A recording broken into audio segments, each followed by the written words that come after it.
Muy buenos días. Orando la oración correcta es el tema que traeré el día de hoy. Hechos capítulo 4, versículo 29 y versículo 30, si me acompaña por favor ahí. Hechos capítulo 4, versículos 29 al 30. Reciban saludos de nuestros hermanos de Casa de Oración Houston, Texas, en donde mi esposa y yo estamos pastoreando ya desde hace 6 años. Y también les mandamos saludos a ellos. Hechos capítulo 4, versículo 29. Dice: y ahora, Señor, mira sus amenazas y concede a tus siervos que con todo denuedo hablen tu palabra, mientras extiendes tu mano para que se hagan sanidades y señales y prodigios mediante el nombre de tu santo Hijo Jesús. Bueno, cuando pensamos en la palabra oración, muchas cosas pueden venir a nuestra mente, ¿cierto? Puede venir a nuestra mente, por ejemplo, un rezo en un templo. Puede venir a nuestra mente dar gracias a Dios por los alimentos en estos tiempos en donde muy seguido estamos delante de los alimentos, ¿verdad? Eso puede venir a nuestra mente. Y todo esto es correcto, no es incorrecto para nada. La oración es una práctica común en casi todas las religiones mundiales. En el catolicismo romano se enseña a sus fieles a rezar, por ejemplo, el Padre Nuestro, que está en las Escrituras, pero también otras oraciones como el Rosario, el Ave María, etc. En el Islam, la oración es el segundo de los 5 pilares de esta religión y obligatoriamente debe practicarse 5 veces al día. En el budismo también se utiliza más bien la repetición de mantras, o sea, sonidos que según tienen efectos psicológicos. En el judaísmo tenemos la conocida oración de la Shema Israel, Adonai Echad, y todo este tema que se repite cada mañana. ¿Y qué de nosotros los cristianos? Es la pregunta. Ya hemos aprendido mucho en esta serie acerca de la oración.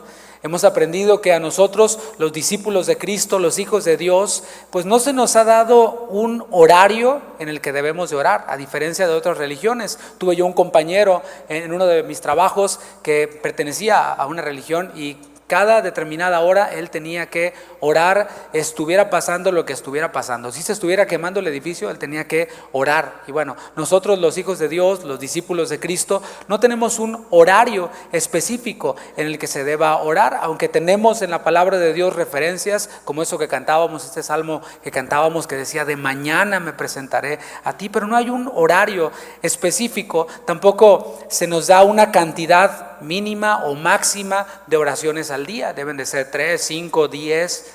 Lo que Jesús nos enseñó a nosotros, sus discípulos, en el Padre Nuestro, por ejemplo, no fue una vana repetición, no fue algo para que lo repitiéramos y por muchas veces repetirlo obtener algo a cambio. Lo que Él nos enseñó allí fue la esencia de la oración y nos enseñó también la actitud con la que nosotros debemos de orar. La oración para nosotros, según la palabra de Dios, en 1 Tesalonicenses 5:17, debe ser en cualquier momento o puede ser en cualquier momento. De hecho, se nos manda ahí en la palabra: orad sin cesar. La oración puede ser individual, es decir, cada uno de nosotros en lo privado, cerrada la puerta, como decía Jesús, podemos orar, pero también la oración puede ser colectiva. Vemos en las Escrituras repetidas ocasiones cuando el pueblo de Dios o la iglesia se reunía a orar, pero más que ser privada o colectiva, la oración debe ser eficaz. Diga eficaz. Así lo dice Santiago 5:16. Antes de ir de lleno con la enseñanza y los textos que vimos el día de hoy, te voy a poner un poquito en contexto. En Hechos capítulo 4, el libro de los Hechos, el libro del Espíritu Santo, el libro de la iglesia. Ahí en el capítulo 4 vemos a Pedro y a Juan que iban al templo, ¿a qué crees? A orar. O sea, los discípulos de Jesús, como aprendieron de Jesús, le dijeron: enséñanos a orar, y iban al templo a orar y fueron usados por Dios para sanar, para darle sanidad a un hombre que estaba cojo de nacimiento. Y este milagro fue realizado no por el poder de ellos mismos, sino fue realizado en el nombre de Jesús.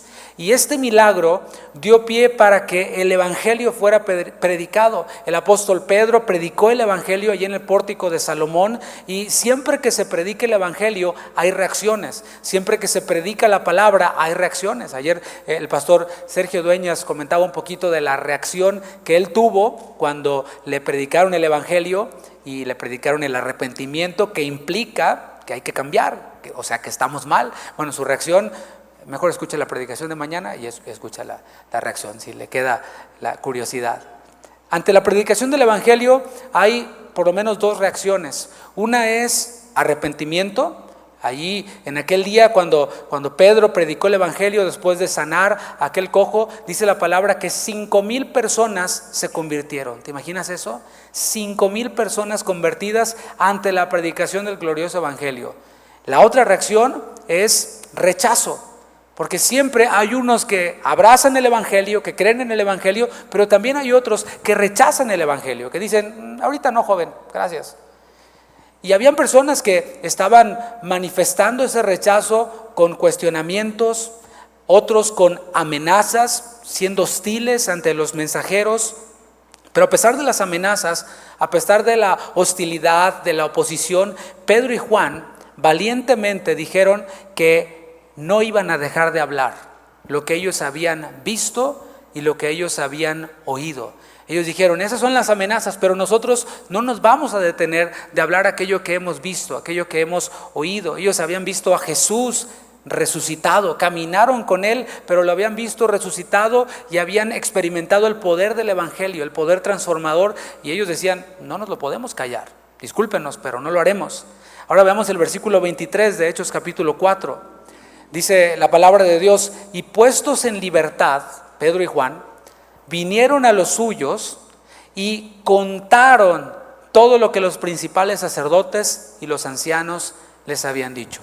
Vemos aquí a Pedro y a Juan, que eran hombres impactados por el evangelio, llenos del Espíritu Santo. Ya no era un Pedro lleno de temor, sino era un Pedro lleno del Espíritu Santo. Ellos ahora habían vivido una experiencia digna de ser contada. Es decir, habían estado ante aquellos mismos que habían ordenado la muerte de Jesús. O sea, esto era algo peligroso, una circunstancia peligrosa. Ellos habían estado allí y pudieron sostener con valor su fe en Jesús, a pesar de que era una amenaza contra sus vidas. Ellos dijeron, nosotros nos mantenemos firmes. Después de eso, ¿qué pasó? A lo mejor los hubieran arrestado, los hubieran golpeado, los hubieran matado, pero los dejaron en libertad. Ellos, después de experimentar esto, Pedro y Juan no se fueron de paseo, no se fueron a comer a un restaurante, no se fueron de vacaciones, fueron a la iglesia. ¿Qué te parece? Y esto nos trae a nosotros una aplicación, porque no se trata únicamente de leer una historia en la Biblia como cualquier otro libro, sino de traer aplicaciones a nuestras vidas. Espero lo captes. Ellos habían vivido una experiencia maravillosa, y lo que hicieron es ir a la iglesia. Cuando ocurre algo importante en nuestras vidas, comúnmente lo platicamos a otras personas. Si eres platicador, lo platicas a muchas personas. Por ejemplo, ahora que pasó la Navidad, ¿no?, y que conmemoramos este hecho poderoso, María, cuando recibió la noticia de que iba a concebir al Mesías, lo que hizo fue ir deprisa con su prima Elizabeth, quien también estaba embarazada de Juan el Bautista. Y Lucas relata que ella fue llena del Espíritu Santo. Así que el punto aquí es que María fue y le dio las buenas noticias a su prima de aquello que estaba experimentando. Bueno, hoy también platicamos nosotros los sucesos importantes de nuestras vidas. Se acostumbra a ponerlo en redes sociales, y no falta el que pone todo en redes sociales, ¿verdad?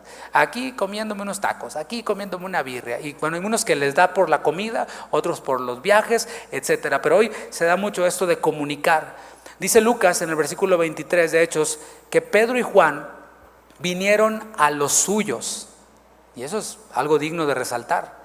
Los suyos. Yo te pregunto, ¿quiénes son los tuyos? Acostumbramos a decir, bueno, voy con los míos, ve con los tuyos, refiriéndonos a nuestra familia, y eso es algo bueno. Pero la pregunta es, ¿quiénes son los tuyos? ¿Los amigos de Jesús o los enemigos de Jesús? Estaba marcado allí.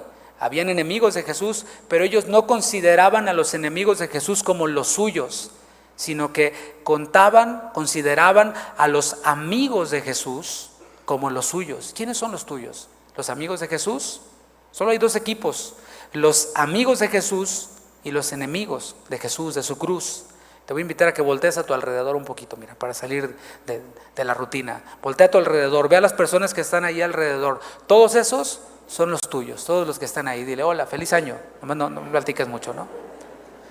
Tú y yo, los que estamos en este lugar, que hemos creído en Cristo Jesús, somos comprados por su sangre, somos sus redimidos, somos del equipo de los llamados a anunciar las virtudes de aquel que nos llamó de las tinieblas a su luz admirable. Somos del equipo de los que somos llamados a predicar el evangelio a toda criatura. ¿Cuántos llamados hay aquí? Dale un aplauso al Señor si tú eres un llamado.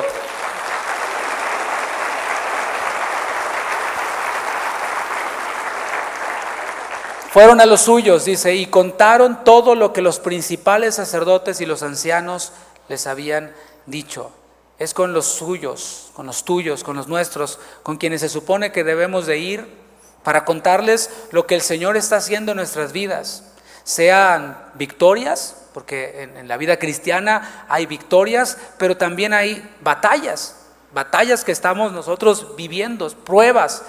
La iglesia, mis hermanos, es mucho más que un club para hacer negocios o un club para ser compadres y comadres. Es mucho más que eso. Pedro y Juan fueron con los suyos y les dieron noticias. La noticia o las noticias que ellos les traían eran testimonio de la respuesta a sus oraciones. ¿Cómo? Obviamente, pues cuando fueron llevados del pórtico de Salomón a un lugar apartado, seguramente ellos estaban orando, ¿no? Señor, ayúdanos. Si a Jesús lo crucificaron, pues ayúdanos para que no nos crucifiquen. Apenas estamos empezando con el ministerio, empezando a predicar, ayúdanos. Y el Señor escuchó sus oraciones. Ellos fueron librados de manos de asesinos. Gloria a Dios por eso. Y ese testimonio a la vez les transmitía una realidad a los receptores, a la iglesia. ¿Cuál era esta realidad? Bueno, la realidad era de que si ellos permanecían firmes en el evangelio, iban a venir persecuciones. Y esto era algo que el Señor Jesús les había ya de una vez anticipado cuando estaba con ellos. La amenaza hacia Pedro y hacia Juan no era únicamente hacia ellos dos, sino era una amenaza contra todos los que habían abrazado el evangelio. Era una amenaza contra todos los que tenían la comisión de ir y predicar el evangelio a toda criatura. ¿Y qué crees? Pedro y Juan les estaban dando el ejemplo. Nosotros no nos vamos a rajar. Y no eran de Jalisco. No nos vamos a rajar.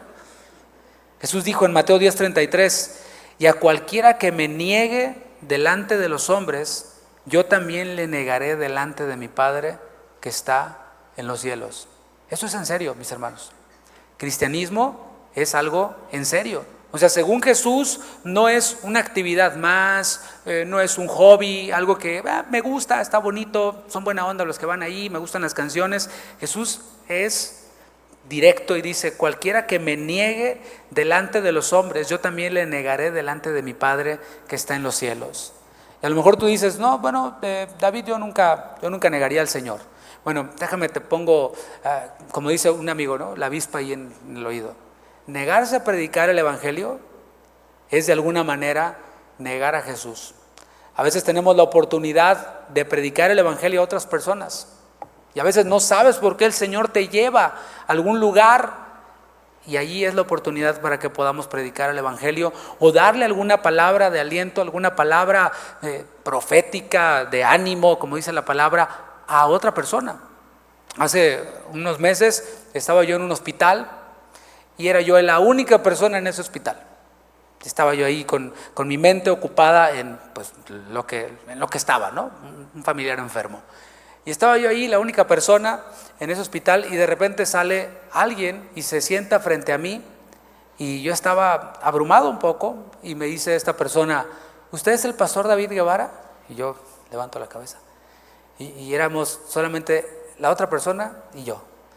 Y me dice: yo escucho sus predicaciones y tal. Y es más, a lo mejor esa persona está aquí el día de hoy.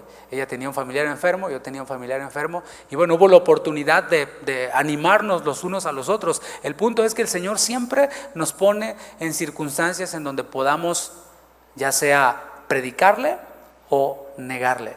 Versículo 24 dice: y ellos, habiéndolo oído, o sea, la iglesia, los suyos, habiéndolo oído, alzaron unánimes la voz y dijeron, me voy a detener ahí, ahorita vamos a ver la oración, pero quiero resaltar ese punto de que ellos comenzaron a orar de forma unánime. Ellos no tenían una reunión de oración, aunque eso es bueno tener una reunión específicamente para orar. Ellos en cualquier oportunidad oraban y lo hacían unánimes, es decir, estaban puestos de acuerdo en lo que iban a orar. ¿Por qué? Porque eran de un mismo sentir. No sé si tú has estado en lugares en donde están orando, pero cada quien está orando en su rollo, ¿no? Uno por los hermanos de la China y otro por la comida y otro por de todo, ¿no? Pero ellos estaban en un mismo sentir. Se entiende que en ese momento alguien presidió la oración y los demás estaban escuchando lo que oraban los demás y a la vez estaban apoyando esa oración. Dice el apóstol Pablo en 1 Corintios, dice que alguien debe decir amén a la oración. Eso quiere decir que hay alguien que preside la oración, esto en la oración colectiva, y otros escuchan y dicen amén y apoyan lo que se está orando. Ahora sí vamos a ver cómo fue esta oración unánime de una iglesia llena del Espíritu Santo. Ellos dijeron primero: soberano Señor. Soberano es como los esclavos se dirigen o se dirigían a sus amos. Y ellos estaban reconociendo la soberanía de Dios. Y reconocer la soberanía de Dios es reconocer que Él es nuestro dueño. Diga: Dios es mi dueño. Dice la palabra, Él nos hizo y no nosotros a nosotros mismos. Así que reconocerle como soberano es decir, Él es mi dueño y como dueño de mi vida, Él puede hacer conmigo como a Él le plazca. Y yo sé que eso a muchos no les agrada, porque muchos lo ven de otra manera, ¿no? Como yo soy dueño de mi vida y Dios va a hacer lo que yo le diga, lo que yo le pida. No, es al revés. Él es soberano, Él es mi dueño y Él hace conmigo lo que Él quiera. Y está bien, lo que Él haga va a estar bien. Esta oración de la iglesia primitiva contenía la esencia del Padre Nuestro, de la oración que Jesús enseñó a sus discípulos cuando les dijo: hágase tu voluntad como en el cielo, así también en la tierra. Fíjate cómo no oraron el Padre Nuestro, pero en su oración estaba implícito lo que Jesús les enseñó, que Él es soberano, que se haga su voluntad. Y al orar así, la iglesia estaba atribuyéndole a Dios lo que les había ocurrido a Pedro y a Juan. ¿Qué les ocurrió a Pedro y a Juan? Sanaron a un cojo, los metieron a la cárcel, o los detuvieron y los amenazaron y les prohibieron que hablaran de Jesús. Bueno, eso, mis hermanos, al orar ellos, estaban reconociendo que eso había sido la voluntad de Dios. Había sido la voluntad de Dios que ellos pasaran la noche en la cárcel. Reconocían que aún eso iba a obrar para bien. Muchos años antes de que Pablo escribiera Romanos 8:28, que a los que aman a Dios, todas las cosas, incluido la cárcel, operan, ayudan para el bien de los que le aman. Ellos estaban reconociendo eso y primeramente Pedro y Juan testificaron que el Señor respalda a los que le son fieles. Ellos dijeron: nosotros estamos aquí y el Señor respalda a aquel que no le niega. El Señor respalda a aquel que no se raja. Perdón, no encontré otro término, se me quedó. Aún en tiempo de pruebas, mis hermanos, aún en tiempo de oposición, a causa de nuestra firmeza en el Evangelio, tú y yo debemos de orar, como nos enseñó el pastor Chuy, ¿no? ¿Qué hago? Orar. Estamos en tiempo de prueba, estamos en tiempo de oposición. Orar. ¿Orar cómo? Señor, que tu voluntad se siga haciendo. No voy a pedir que cambies tus planes, porque tus planes son perfectos. Que tu voluntad se siga haciendo. Si tú estás permitiendo esto es porque tienes un propósito. Y dentro de ese propósito poderoso y grande estoy yo, que soy como la pulga de la pulga. Y es verdad, a comparación del poder de Dios, no estoy tratando de dañarle la autoestima a nadie, pero ante nuestro Dios poderoso, ¿qué somos nosotros? La palabra dice, no yo, si tiene algún problema le reclama la palabra. La palabra dice que somos como neblina, que está un ratito y luego se desvanece. Eso es lo que somos. Por eso hacemos bien en decirle, Señor, que tu voluntad se siga haciendo y yo ser parte de ella.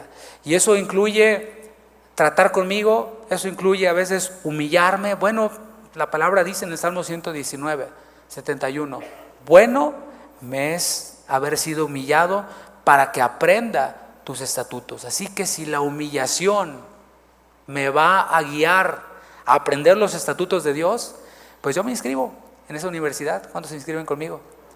Ay, inscríbase al Instituto Bíblico primero, ¿verdad? Ellos siguieron orando. Tú eres el Dios que hiciste el cielo y la tierra, el mar y todo lo que en ellos hay. Y es que la oración correcta incluye alabanza. Es reconocer la soberanía de Dios, pero incluye también alabanza. Es decir, reconocerlo como creador de todas las cosas.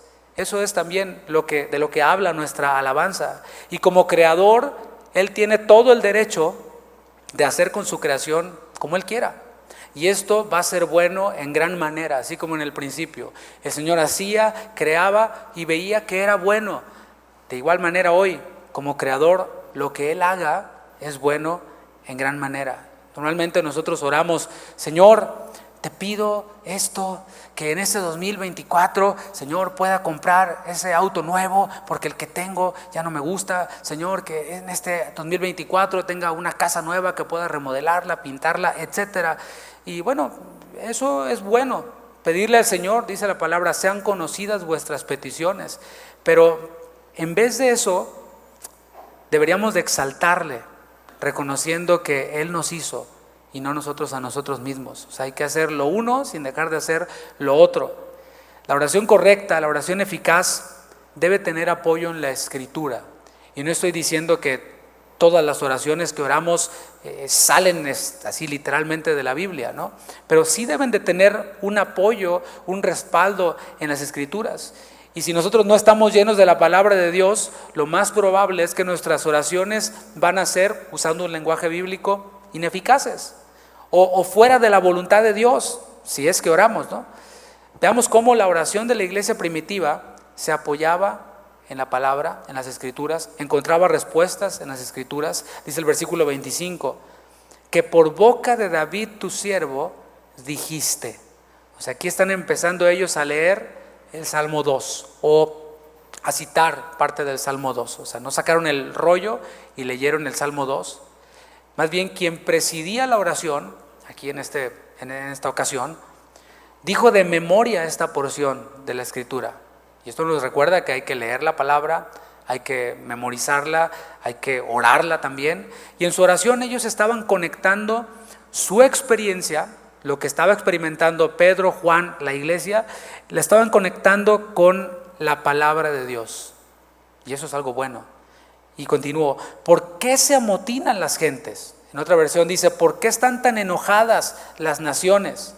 Ellos pudieron ver aquí que el pueblo y los líderes religiosos estaban enojados, estaban molestos. Dice, y los pueblos piensan cosas vanas. En otra versión dice, ¿por qué pierden el tiempo en planes inútiles? Estos religiosos estaban planeando destruir a la iglesia, destruir el plan de Dios. Pero todo plan en contra de la iglesia, que es la novia de Cristo, no va a prevalecer. ¿Cuántos dicen amén? Todo plan que los gobiernos hagan, que las naciones hagan, no va a prevalecer. El Señor Jesús dijo, sobre esta roca edificaré mi iglesia y las puertas del Hades no prevalecerán contra ella. ¿Le puedes dar un aplauso al Señor por eso? Yo me gozo por eso.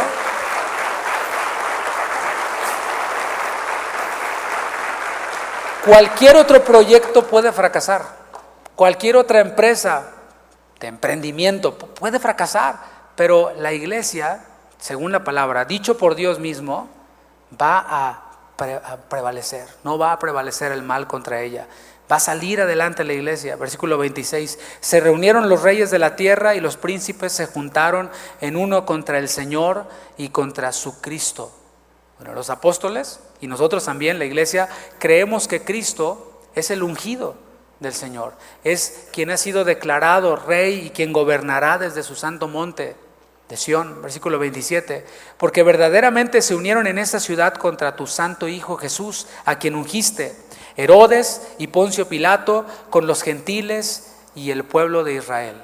O sea, en esta misma oración no solo están citando el Salmo 2, y eso es bien interesante, ellos están interpretando el Salmo 2, están interpretando las Escrituras, o sea, están interpretando lo ocurrido con Jesús, con el cumplimiento de este Salmo 2, Salmo mesiánico. Y citan a Herodes y a Poncio Pilato.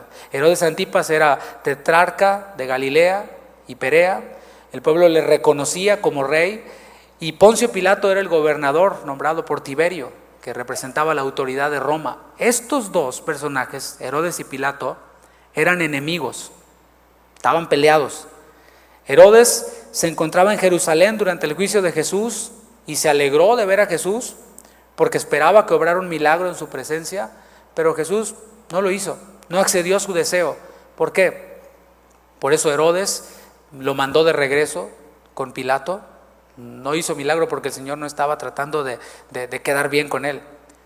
Así que ahora los enemigos Herodes y Pilato están unidos para rebelarse contra Jesús.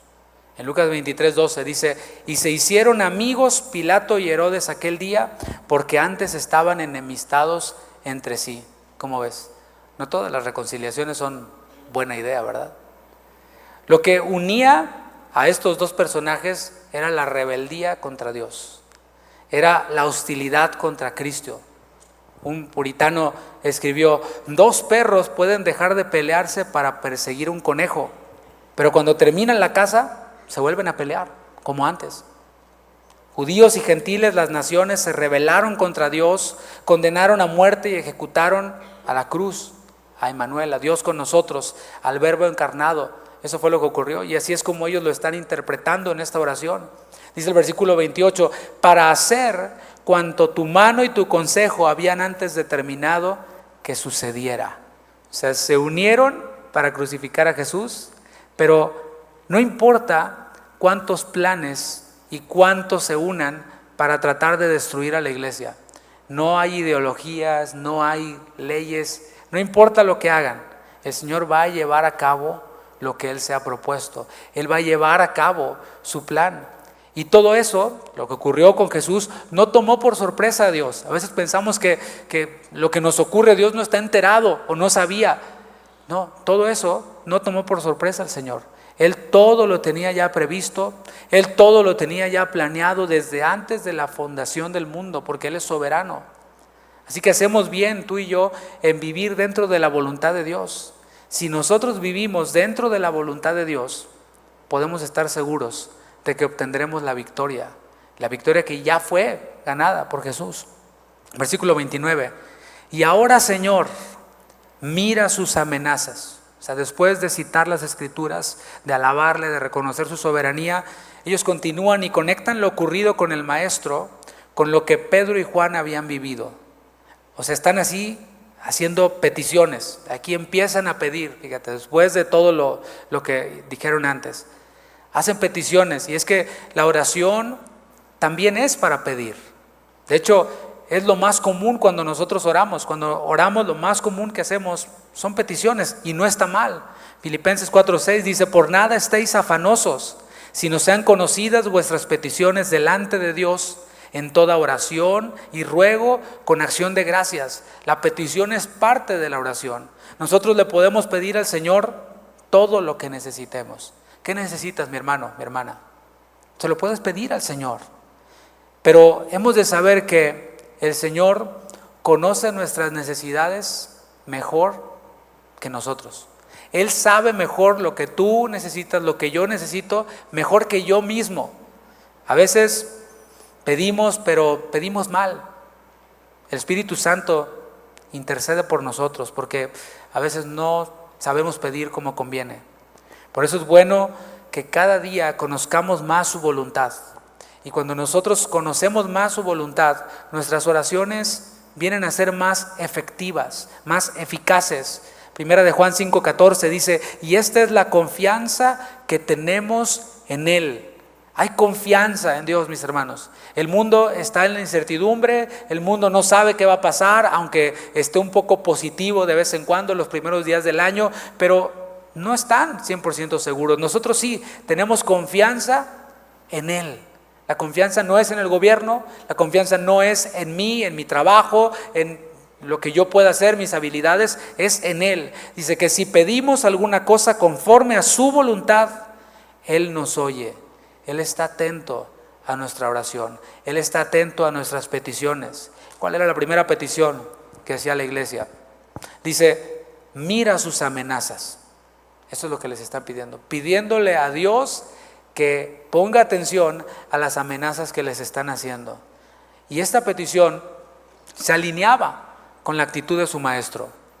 En primera de Pedro 2:23 dice el apóstol Pedro, hablando de Jesús, quien cuando le maldecían no respondía con maldición. Aquí la iglesia, representada en Pedro y en Juan, los estaban maldiciendo, estaban amenazándolos, pero ellos no respondieron con maldición así como Jesús. Dice, no amenazaba Jesús, sino encomendaba la causa al que juzga justamente. Cuando Jesús era amenazado, encomendaba la causa al Señor. Cuando la iglesia fue amenazada por medio de Pedro y Juan, ellos encomendaron la causa al Señor. No debemos de olvidar que aquí no era un problema entre hermanos, que a veces somos ofendidos y queremos ponernos medios espirituales y hacerle como que no pasa nada. No, la palabra dice que si tu hermano peca contra ti, vayas, ¿verdad? Pero aquí no está hablando de un problema entre hermanos. Se trata de enemigos de la cruz de Cristo que estaban amenazando a la iglesia y que les estaban prohibiendo lo que el Señor les había mandado que hicieran. Les estaba prohibiendo que hicieran la voluntad de Dios. Bueno, a personas así, tomando el ejemplo de Pedro, de Juan, de la iglesia, personas así debemos de dejarlas en manos de Dios, para que sea Dios quien los juzgue. Y te recuerdo lo que dice Hebreos 10:31, horrenda cosa es caer en manos del Dios vivo. Continuamos, versículo 29, la segunda parte, dice, y concede a tus siervos que con todo denuedo hablen tu palabra, mientras extiendes tu mano, para que se hagan sanidades y señales y prodigios mediante el nombre de tu santo Hijo Jesús. Ahora cobra sentido esta oración, ¿no? O sea, estos versículos que leímos que están dentro de esta oración y de todo este contexto. La iglesia primitiva no estaba dispuesta a defenderse, como dije, ante las amenazas, ante las prohibiciones. No estaban dispuestos a defenderse. No estaban dispuestos a contraatacar. Dicen, ustedes nos amenazan, pues nosotros nos juntamos y los amenazamos porque tenemos poder. No hicieron eso. Tampoco siquiera vemos que se pusieran ahí a manifestarse, que fueran con pancartas ahí, ¿no? Y se pusieran ahí. No estaban dispuestos a eso. ¿Por qué? ¿Te has preguntado por qué la iglesia no se manifestó, no se juntaron, hicieron una marcha? No, ¿sabes por qué? Porque no eran ignorantes de la voluntad de Dios. Ya que conocían al Señor, ya que habían tenido un encuentro con el Espíritu Santo, allá en Pentecostés, sus oraciones no eran ignorantes, no eran vanas, no eran estériles. Una oración ignorante o una oración incorrecta hubiera sido, Señor, te pedimos que se acaben las amenazas. Ellos no oraron eso, ¿te fijas? Revísalo de nuevo. Ellos no dijeron, Señor, te pedimos que acaben las amenazas, que ya no nos amenacen más. Tampoco dijeron, te pedimos, Señor, que quites a estos gobernantes, que quites a esas autoridades y que pongas a gobernantes cristianos y a gobernantes piadosos. No, tampoco pidieron eso. Mucho menos dijeron, nosotros cancelamos toda amenaza, declaramos victoria. No, tampoco hicieron eso. No. La petición que ellos le hicieron al Señor fue, ayúdanos a no tener miedo de hablar de ti ante nadie. Esa fue su petición. Es más fácil lo otro, ¿no? Es más fácil que el Señor nos cambie los gobernantes. Es más fácil que el Señor acabe con los problemas. Pero fíjate lo que implica. Ayúdame, Señor, a resistir la tribulación. Ayúdame a no tener miedo de hablar de ti ante nadie, aunque eso me provoque problemas. Ayúdanos a sanar a los enfermos y a hacer milagros y señales maravillosas. Cuando estamos en problemas, la verdad, en lo último en lo que pensamos es en otros. Hace rato cantábamos, ¿no? en el sentir de Cristo. No pensar en nosotros mismos, sino en los demás. Bueno, cuando estamos, de por sí eso ya es complicado, ¿no? Pero cuando estamos en problemas, menos. ¿Has escuchado a una persona que está en problemas hablar? Platicas con esa otra persona y de lo único que habla es de sus problemas. Nunca te pregunta, ¿y tú cómo estás? No. O sea, ese egoísmo tiene que ser quitado de nosotros, ¿no? Debemos de parecernos cada vez más a Cristo. Resulta que nosotros somos los que tenemos más problemas, nosotros somos los más ocupados, nosotros, pero es voltear a ver a los demás. Y aquí lo que ellos están haciendo, después de reconocer su vulnerabilidad, su incapacidad, porque están diciendo, Señor, ayúdame. No es que yo soy bien salsa y no es que yo, mis chicharrones truenan, no, dame valor, ayúdame a no tener valor. Y luego piensan en los demás. Ayúdanos a sanar a los enfermos. Porque mis problemas no borran las necesidades de otros. Siguen habiendo enfermos, sigue habiendo necesidad de situaciones milagrosas, señales maravillosas. Así harás que la gente vea el poder de tu siervo Jesús. Estoy leyendo otra versión. Así harás que la gente vea el poder de tu siervo Jesús, a quien elegiste. Mi vida debe reflejar a Cristo. Incluso las circunstancias que estoy pasando deben reflejar a Cristo. No es solo mi vida, mis problemas, yo, pobrecito de mí, etc. No, es que Cristo se vea. Cómo Cristo se está viendo en esa situación que estoy pasando. En ellos no vemos ni un ápice de duda. En ellos mucho menos vemos reclamo. Señor, ¿por qué me pasa esto a mí? ¿Y por qué no? A veces preguntamos eso, ¿no? Señor, ¿por qué a mí? ¿Y por qué no? Pues, ¿qué eres? ¿Quién o qué? El mismo Señor Jesús padeció. O sea, resulta que yo soy más que Jesús, ¿o cómo, no? No vemos en ellos reclamo, como dije, o duda. ¿Cómo hubiera sido una actitud de duda o de reclamo? Que ellos hubieran pensado, a lo mejor Pedro y Juan se equivocaron. A lo mejor lo que debieron de haber hecho es nomás ir al templo y orar y ya. Y ahí el cojo, pues ahí siempre ha estado. ¿Por qué orar por el cojo? Mira el problema en el que estamos. Ellos no dijeron, a lo mejor se me hace que Pedro y Juan son medios pentecostales, ¿sí? Se les pasó la mano, ¿no? Se emocionaron. Tampoco fueron con Pedro y con Juan y les reclamaron. A ver, ¿ustedes para qué andan de sanadores? No. Lo que ellos hacían era pedirle valor al Señor. ¿Por qué? Porque, como dije, sabían que en sus fuerzas eran débiles. Otra vez, un golpe más contra la autoestima. Tú y yo, en nuestras fuerzas, somos débiles. Y yo he visto a las personas más ungidas y más talentosas caer. ¿Por qué? Porque en sus fuerzas son débiles. Por eso la palabra dice en Gálatas que si alguno es sorprendido en alguna falta, que se considere a sí mismo. Yo también soy débil. Cuando yo veo a alguien así caer, pienso en mí mismo y digo, si eso le pasó a él, a mí me puede pasar, seguramente, en mis fuerzas. Por eso ellos le pedían valor al Señor. Ellos reconocían que las amenazas que ellos estaban experimentando podían apagar su ánimo de predicar el Evangelio. Y eso es algo que no contemplamos, y mucho menos a principio de año. Este año, nadie piensa, este año voy a tener problemas, voy a tener dificultades, y esos problemas y esas dificultades pueden apagar mi fe en Jesús. Pueden apagar este fuego que yo tengo por servir a Dios, por alabar al Señor. No contemplamos eso, pero es una realidad. Por eso ellos le pedían valor al Señor. Ellos estaban pidiendo algo conforme a la voluntad de Dios, que era predicar el Evangelio. El Señor Jesús, al resucitar, les dijo en Marcos 16:15, vayan por todo el mundo y prediquen el Evangelio a toda criatura. El que creyere y fuere bautizado será salvo, mas el que no creyere será condenado. El mismo Señor nos mandó a predicar, y Él es el que nos da el denuedo, el valor, el coraje, la energía para predicar. No es con nuestra elocuencia, no es con nuestra capacidad, sino a través de la operación del Espíritu Santo en nosotros. Si le pedimos valor al Señor para predicar el Evangelio, ¿qué crees que va a hacer el Señor? Nos lo va a dar. O sea, esas son de esas oraciones que tienen una respuesta garantizada. Pero a veces pedimos otras cosas que no van de acuerdo a la voluntad de Dios. O incluso a veces son opuestas a la voluntad de Dios. Señor, dame un trabajo donde gane más. Y el Señor sabe, ese trabajo te va a apartar de la fe. No te lo doy. El Señor lo sabe.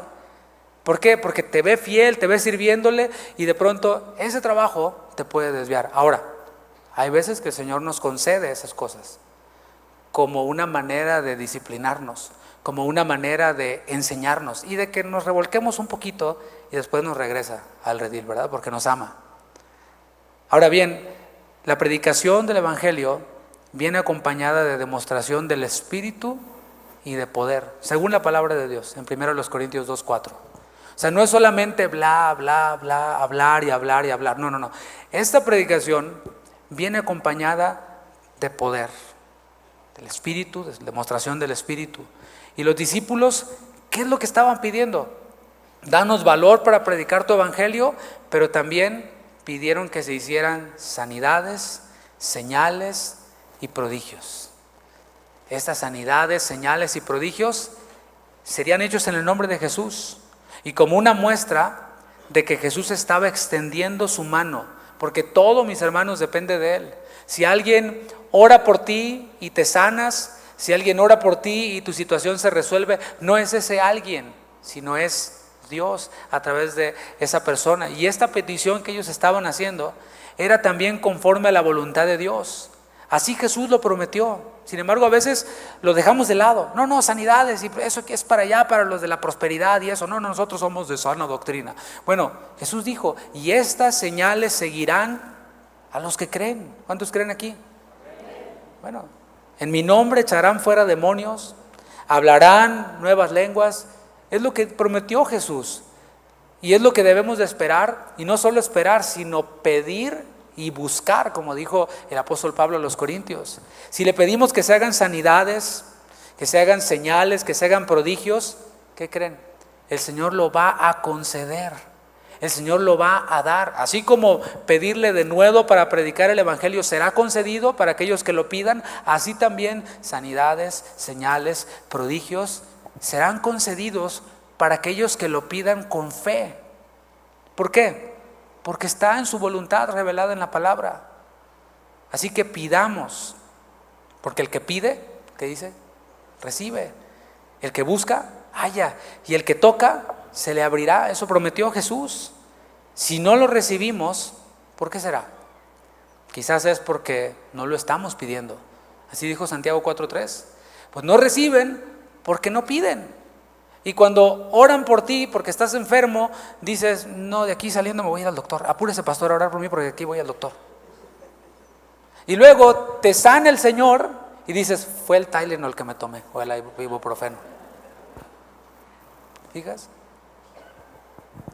Según la Biblia, las sanidades, señales y prodigios glorifican a Dios y apuntan hacia Jesús, contribuyen a nuestra misión de predicar el Evangelio. Es lo que dice la Biblia. Cuando oramos la oración correcta, el Señor se agrada de nosotros y responde de manera poderosa. Versículo 30, damos la respuesta a la oración. Cuando hubieron orado, el lugar en que estaban congregados tembló y todos fueron llenos del Espíritu Santo y hablaban con denuedo la palabra de Dios. Esto es algo similar a lo que ocurrió en Hechos 2, un temblor. O sea, algo ocurrió mientras que ellos oraban. El Espíritu Santo se manifestó mediante un estruendo como venido del cielo. Y aquí vemos otra manifestación del Espíritu Santo en medio de un pueblo que está orando la oración correcta. ¿Qué ocurrió? Un temblor. Yo sé que ustedes no quieren un temblor aquí, ¿verdad? Porque aquí sí tiembla. Y esto, tengo que decirlo, no fue algo figurado. Literalmente el lugar tembló. No sé si todo el pueblo, pero al menos el lugar en el que estaban ellos, ese lugar tembló. Ellos estaban pidiendo señales para hacer la obra del Señor. ¿Y cómo vemos que respondió el Señor? Con señales. Ese temblor era una señal de que el Señor estaba escuchando su oración y de que iba a responder a su oración. Y es que el Señor es todopoderoso. Estaban ellos orando, Señor, tú eres el creador de todas las cosas. Y luego el Señor hace que su creación se estremezca y nos asustamos, ¿no? Pues el Señor hace con su creación lo que Él quiere. Él es capaz de conmover un lugar para confirmar que Él está en medio de los que se reúnen en su nombre. Cuando nosotros nos reunimos, mis hermanos, así como estamos reunidos ahora, el Señor se manifiesta de una manera distinta que si estamos nosotros solamente orando en nuestro cuarto. ¿Cuántos han experimentado eso? Claro, hay momentos en donde oramos y el Señor se manifiesta poderosamente también, pero cuando el pueblo de Dios se reúne y ora la oración correcta, el Señor responde de manera poderosa. La voluntad de Dios no era que solo los apóstoles predicaran, no era que solamente ellos hicieran sanidades, milagros. ¿Por qué? Porque aquí vemos en el texto que el Señor llenó a todos. Así como el Señor a todos los cristianos nos dio la tarea, la comisión de predicar su evangelio, así también a todos el Señor nos da dones, nos da capacidades, nos da ministerios. Tenemos base en la Biblia, entonces, para esperar que en nuestras reuniones pueda haber una respuesta soberana y poderosa. Aunque a algunos no les guste, aunque algunos prefieran más lo old school, ¿no? A la antigua, como llaman algunos. Pero yo veo en la Biblia, si yo quiero practicar un cristianismo bíblico, en mis reuniones yo puedo ver aquí que en una reunión Dios puede responder como Él quiera, dejémoslo así. ¿Cuántos dicen amén? Puede responder de forma poderosa y como Él quiera. Dice el texto que fueron llenos del Espíritu Santo, y es que Él nos llena a todos con su Espíritu, como dije, reparte dones a todos, reparte ministerios, operaciones a los hijos de Dios, sean hombres, sean mujeres, sean esclavos, sean libres, a todos se nos dio a beber de un mismo Espíritu. Podemos tener experiencias con el Espíritu Santo. No solo podemos, mis hermanos, debemos tener experiencias con el Espíritu Santo. Algunos tienen problemas con eso y dicen, no es que ¿cómo? Que una segunda experiencia. No, pues no solo una segunda, una tercera, una cuarta, una quinta, una sexta. La palabra dice que seamos llenos del Espíritu Santo en Efesios 5, ¿no dice así? Ser llenos del Espíritu Santo. ¿Cómo? Hablando entre nosotros con salmos, himnos, cánticos espirituales, cantando y alabando al Señor en nuestros corazones, dando siempre gracias por todo al Dios y Padre en el nombre de nuestro Señor Jesucristo. Así es como los hijos de Dios somos llenos del Espíritu Santo, y así es como nosotros experimentamos al Espíritu Santo en nuestra vida, y lo necesitamos. ¿Cuántos lo necesitan? Necesitamos ser continuamente llenos del Espíritu y tener experiencias con Él para vivir la vida victoriosa. Si queremos llevar fruto, necesitamos ser llenos del Espíritu.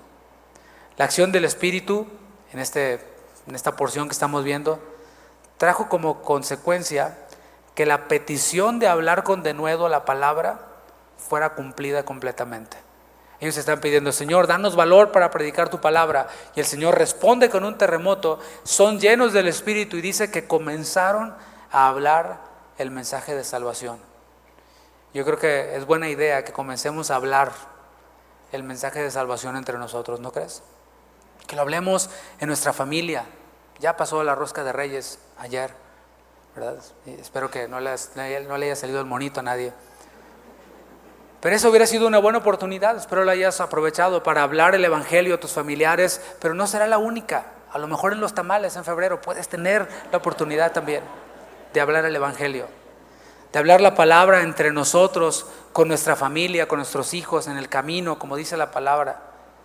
El Salmo 22 dice, anunciaré tu nombre a mis hermanos, en medio de la congregación te alabaré. Si no se anuncia entre nosotros mismos, en el tiempo de alabanza, de adoración, al final, yo tengo problema en creer que lo hablemos con los incrédulos. Para concluir, mis hermanos, así como las dificultades que la iglesia estaba experimentando fueron usadas por Dios para el bien de la misma iglesia, para el cumplimiento del propósito de Dios, yo creo que también para nosotros, los que caminamos en su voluntad, podemos estar seguros de que Dios usará esas dificultades para el bien de nosotros mismos y para el bien de su voluntad. Esas dificultades nos humillan, nos debilitan, pero en esa debilidad que nosotros experimentamos el poder de Dios se hace evidente. ¿Cuántos dicen amén? Es lo que dice su palabra. Orar la oración correcta es pedirle al Señor valor para predicar su evangelio. Orar la oración correcta es tener la fe, pensar en los demás y pedirle al Señor por sanidades y por milagros, señales. Le invito a que se ponga de pie y vamos a tomar unos minutos para orar la oración correcta. ¿Te parece bien? Ya lo aprendiste hoy. Una oración colectiva correcta.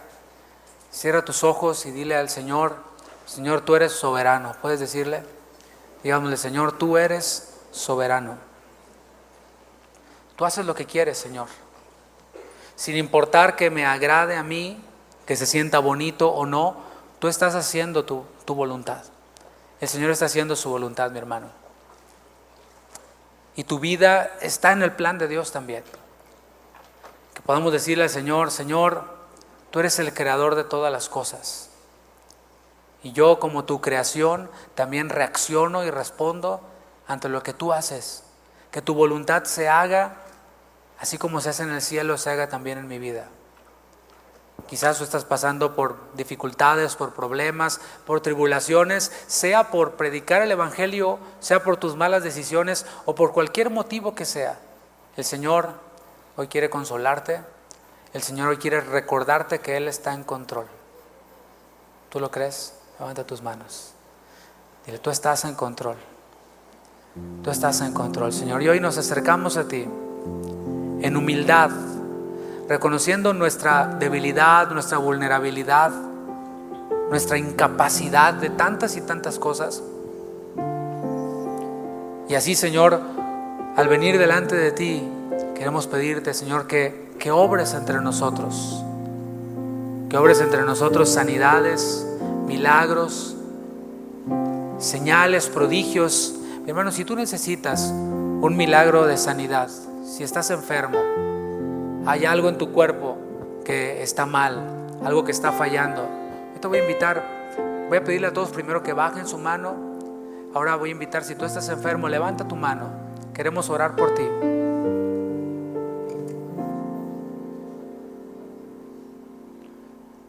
Mira esas manos levantadas, yo veo algunas manos levantadas.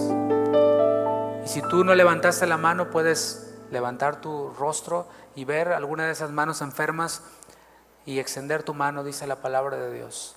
Que oremos los unos por los otros, creyendo que el Señor va a responder con tremendas cosas, creyendo que el Señor va a obrar de manera poderosa, señales, milagros, prodigios. No es la mano que te está tocando, no es el ministro que está orando, no es la música que está fluyendo, es el poder de Dios. Y Él responde. Cuando le atribuimos a Él la gloria, cuando le atribuimos a Él el propósito, también le reconocemos como un Dios misericordioso, como un Dios compasivo y clemente. Él se compadece de tu necesidad, Él se compadece de tu enfermedad, de tu dolor. Y así como caminó haciendo muchos bienes a los hombres, hoy está en medio de nosotros. Dice su palabra que donde 2 o 3 están reunidos en su nombre, esto es en su iglesia, Él está en medio. Y ese mismo Jesús sanador está en medio de nosotros y quiere sanarte, quiere tocarte. Su evangelio ha sido predicado, su palabra ha sido hablada. Y hoy nosotros le pedimos al Señor primeramente valor para predicar su evangelio. Y segundo, le pedimos, Señor, que sane a los enfermos. Jesús, vengo hoy a ti. Mi necesidad conoces bien y la traigo a tus pies. Tú y solo tú, Señor, eres bondadoso y poderoso. Déjame sentir tu mano restaurando y sanando. Dile una vez más. Mientras cantamos, no dejes de orar. Puedes seguirle pidiendo al Señor que te sane. Él puede sanarte en este momento. Créelo. La traemos ante ti, Señor.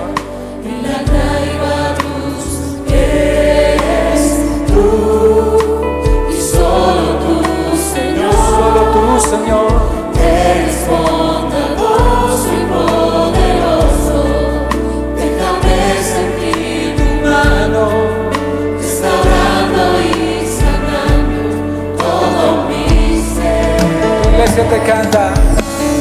Dios de proezas, Dios de milagros eres tú. En ti esperamos tu misericordia y tu bondad eterna son. Te adoramos, Dios de proezas, Dios de milagros eres tú, Señor. En ti esperamos tu misericordia y tu bondad eterna son. Te adoramos hoy, Jesús. Mientras tu iglesia te adora, a sanidades, Jesús, vengo y a ti venimos, Señor. Mi necesidad conoces, Sí, Señor, y la traigo ante ti. Tú y solo tú, Señor, eres bondadoso y poderoso. Déjame sentir tu mano, restaurando y sanando todo mi ser. Dios de proezas, Dios de milagros eres tú y solo tú. En ti esperamos tu misericordia y tu bondad eterna son. Te adoramos, solo a ti, Dios de proezas, solo en ti esperaré en ti, Señor. Eres el mismo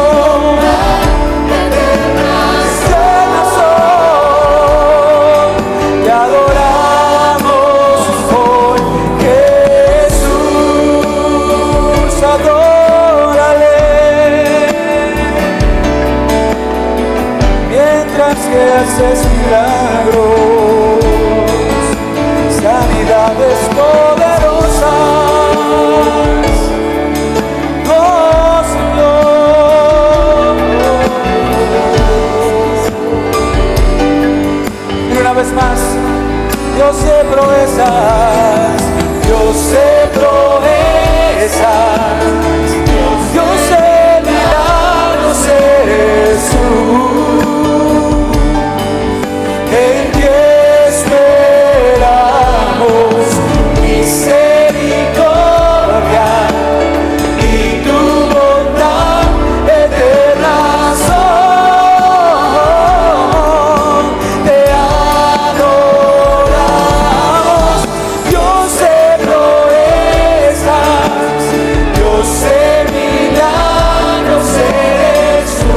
En ti esperamos, solo en ti, tu misericordia y tu bondad eterna son. Te adoramos hoy, Jesús.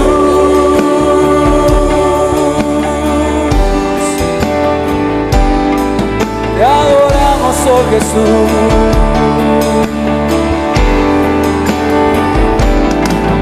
Te adoramos hoy, Jesús. Apláudele, pueblo nuestro Dios.